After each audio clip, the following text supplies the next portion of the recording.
देखिए, आज का जो क्वेश्चन हम बताने वाले हैं, जो क्वेश्चन है 5 नंबर क्वेश्चन है।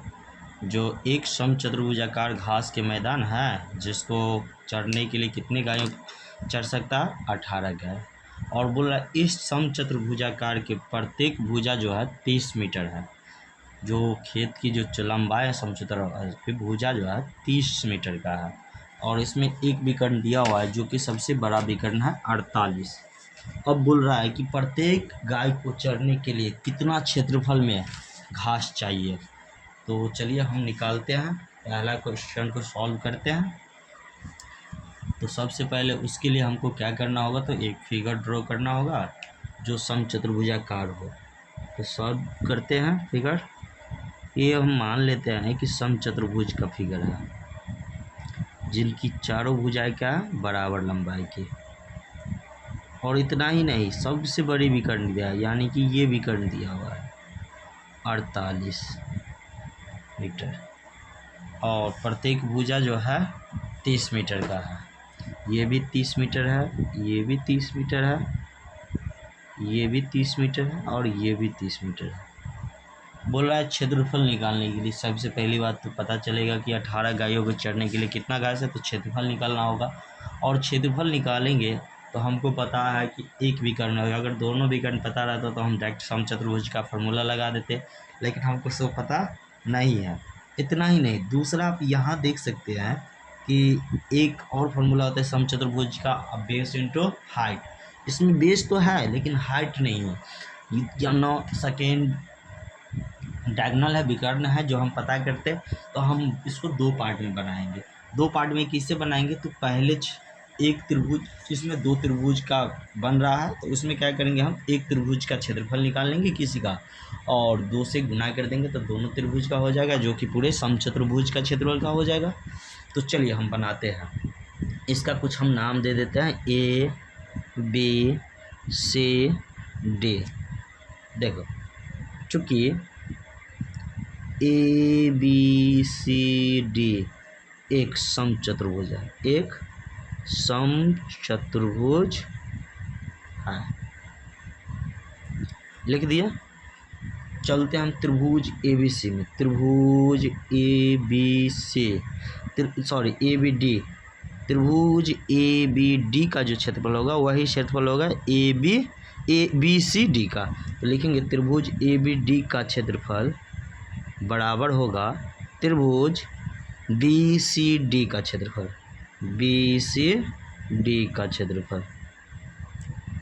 हम क्या करेंगे, तो उसी एक पार्ट का निकालेंगे। तो हम निकालते हैं ए बी डी का। तो लिखेंगे ए त्रिभुज ए बी डी में, जैसे ही ए बी डी में जाएंगे तो आपको पता है कि हम पढ़े हैं कि इस त्रिभुज का क्षेत्रफल निकालने के लिए हीरोन सूत्र याद होगा। हीरोन सूत्र में पढ़े थे, पहले एस निकालना पड़ता है, तो जो कि एस होता है ए प्लस बी प्लस सी बटा 2। तो लिखेंगे एस बराबर अर्ध परिमाप। तो ए, किसी को आप ए मान लीजिए, तो ए बराबर 48 को हम मान लेते हैं। तो 48 प्लस 30 बट्टा 2 जोड़ेंगे तो हो जाएगा 30 60 40 108, 108 बटा 2 काटेंगे तो होगा 54 बार में। 2 से काटेंगे, 2 पंचे 10 और 2 से 4, ये 54 मीटर क्या निकल गया, एस निकल गया, यानी कि अर्ध परिमाप। लेकिन हमको निकालना है क्षेत्रफल। तो लिखेंगे त्रिभुज ए बी डी का क्षेत्रफल। क्षेत्रफल आपको पता होगा, फॉर्मूला होता है under root s into s minus a, s minus b and s minus सी।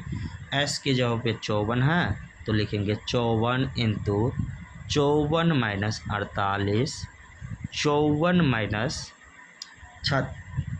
30 और 54 माइनस 30। क्षेत्रफल है तो मीटर होगा, तो मीटर स्क्वायर में होगा। चलिए, 54 है तो 54 और 48 में 54 में से 48 को हम घटाएंगे, कितना होगा, 6 होगा। फिर आप देखिए 54 में 30 को घटाएंगे तो 24, 54 में 30 को घटाइएगा तो 24। ये अभी रूट के अंदर में है, मीटर स्क्वायर। आप देख सकते हैं कि 24 गुने 24, एक 24 बाहर आ जाएगा 2 24 के बदले में, तो 24 रूट के अंदर में। अब चलिए 54 को हम 9 गुने 6 लिख सकते हैं, बिल्कुल लिख सकते हैं 9 गुने 6, और ये 6 है पहले से, इसके बाद मीटर स्क्वायर। ठीक, अब यहाँ गौर से देखिए 24 तो है, 9 के वर्गमूल होता है 3, और डबल 6 है, डबल 6 के बदला में हम एक 6 लिख सकते हैं, मीटर स्क्वायर। तो 24 तिया 72, 72 छक्के, 24 तिया 72 और 72 6 को गुना करना है। जैसे ही 72 और 6 को हम गुना करेंगे तो हो जाएगा 432। कितना हो जाएगा? 432 मीटर स्क्वायर। लेकिन ये जो क्षेत्रफल जो निकला है आधे का निकला है, हमको निकालना है पूरे का। तो हम लिखेंगे चूँकि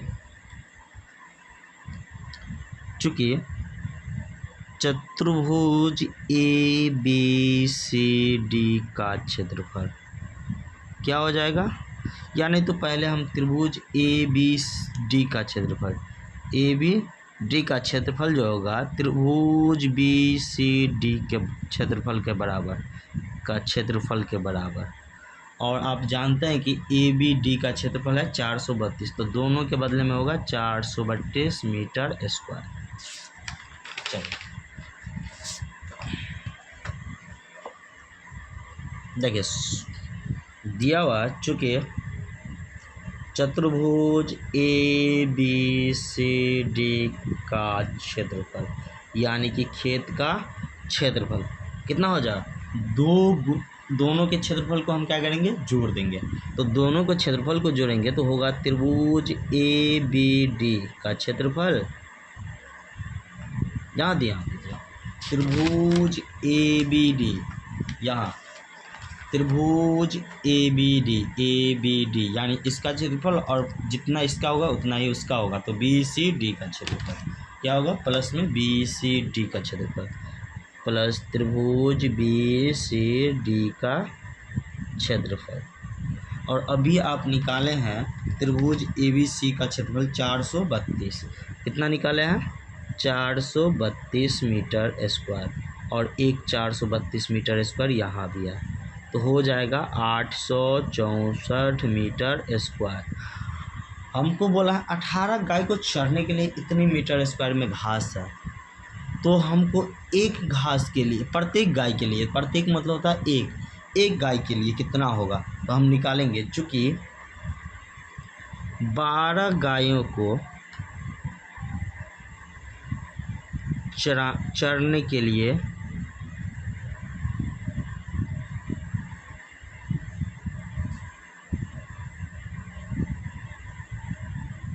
घास के खेत का क्षेत्रफल कितना है, 864 मीटर स्क्वायर। तो एक गाय का कितना होगा, इसीलिए एक गायों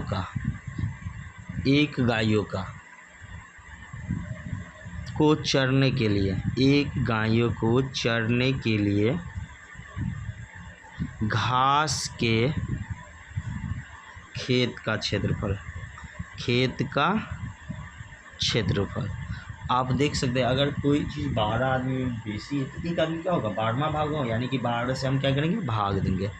864 मीटर स्क्वायर बट्टा 12, हम क्या करेंगे, तो 12 से इसको काट देंगे, तो 12 से काटेंगे होगा 12 सत्ते 84, 12 सत्ते 84, 2 4 24, 12 दूना 24 यानी 72 मीटर स्क्वायर। एक गाय को चरने के लिए खेत का क्षेत्रफल होगा 72 मीटर स्क्वायर। अगर दोस्तों हमारा वीडियो आपको अच्छा लगा हो तो हमारे वीडियो को लाइक कीजिए, कमेंट कीजिए और अपने दोस्तों के साथ शेयर कीजिए। हम थोड़ा अभी बोर्ड की तलाश में हैं, अगर बोर्ड मिलता है तो हम आपको बहुत जल्द बोर्ड भी कराने की कोशिश करेंगे। अभी हम उसी में लगे हुए हैं। तब तक के लिए जय हिंद।